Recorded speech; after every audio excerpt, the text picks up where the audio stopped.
Hey, 4xe fans, out for a little night drive with the Golden Doodle here. This is Daisy. Say hi, Daisy.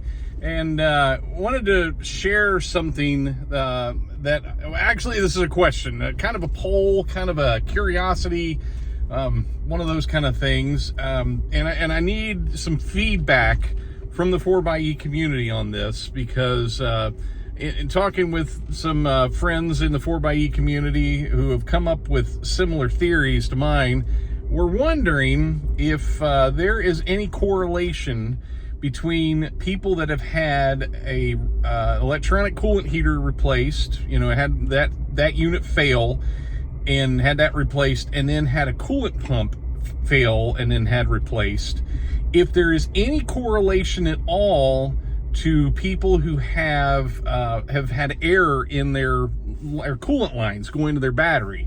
So if you aren't familiar with this, when I first bought my 4xe, when it was delivered, for the longest time, there was this like swooshing sound when I started it up.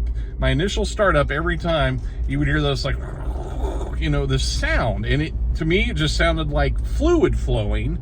And I just assumed from the very beginning that it was just the coolant going to the battery, because I know there are coolant lines running kind of in the middle of the vehicle, underneath the middle section here, to get coolant to the battery that's underneath the back seat. And this is the case in the Grand Cherokee 4xe and the Wrangler 4xe.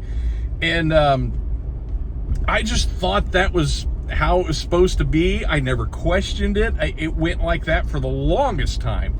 So my electric coolant heater failed, what was that, in January of 2022, and am I saying that right, or was that December of 2021 maybe? I think it was when that failed. I can't remember.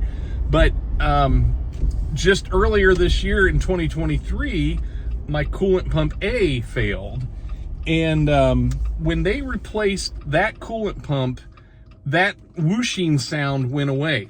And that was when I realized, this is just earlier this year in 2023, and I'd had it over 2 years at that point, and I just become so accustomed to that sound of fluid flowing, I thought that was completely normal. And I didn't realize you're not supposed to hear that. You're not supposed to hear those bubbles. And it was a different dealership than my normal one that did my coolant pump that had done my electric coolant heater. So I'm thinking there's a knowledge-based thing there where maybe they knew how to purge that system of the air and get it all cleaned up and everything. So I guess my first statement in this video is, if you have a situation where you have, you can hear that flowing, it's not supposed to be that way. It's not supposed to happen. And second, down in the comments below this video, I'd like you to respond if you have had your, I think it's predominantly coolant pump A, if you had that replaced, and if you've had, or I shouldn't say or if you've had your electric coolant heater replaced, did you also have that bubbling sound in your, did you have air in your lines?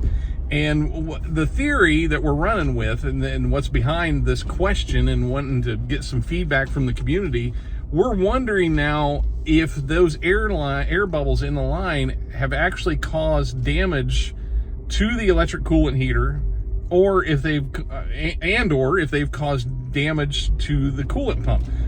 I can imagine a pump all of a sudden not having the restriction of the fluid that it's designed for being there, if it would spin real fast and cavitate, or I don't know. I'm not an engineer. I just stayed at a Holiday Inn last night, so these are the kind of things that I process.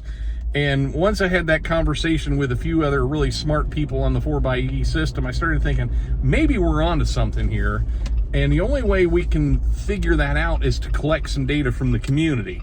So if you have had, I don't know how to say this. I don't know how to ask you to put in the comments below how to capture this. But if you have had your electric coolant heater replaced and you had that bubbling sound, I'd like you to indicate both in the comments. If you've had a coolant pump replaced and you had the gurgling sound, put that in the comments. Say you had both. But if you've had an electric coolant heater replaced and didn't have that bubbling, I'd like you to indicate that. And if you had a coolant pump go bad and you didn't have the gurgling, I'd like you to indicate that. So we're just trying to gather some data there, if you can understand what I'm asking for. So thanks for watching this video, and thanks for being the best parts of the 4xe community. Take care.